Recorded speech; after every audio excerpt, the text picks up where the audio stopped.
মানে ও জবরদস্তি করছে আমার উপর, মানে আমার সেন্স ছিল না তখন। স্যার এর জন্য পুরোটাই ও দায়ী এর জন্য। এর জন্য ও মানে আমাদের দুজনের সম্পর্ক করেই বিয়ে হয়েছে।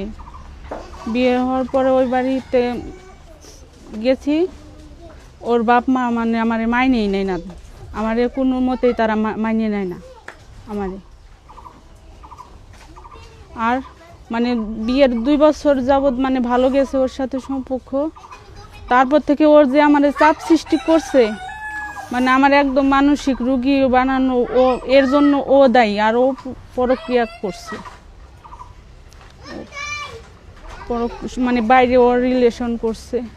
আর ও ছুটিতে বাসায় আসলে মানে আমাদের কোনো খোঁজ খবর নেয় না। ও ছুটি কাটায়া মানে আত্মীয়র মতো বেড়াইতে আসে আমাদের বাড়ি, আইসে মানে 1 ঘন্টাও বসে না, বসে চলে যায়।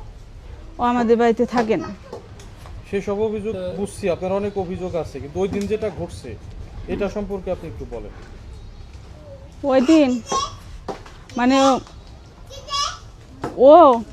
ও যে আমার সাথে কি করছে ওর কাছে জিজ্ঞাসা করেন, ও বলবে না।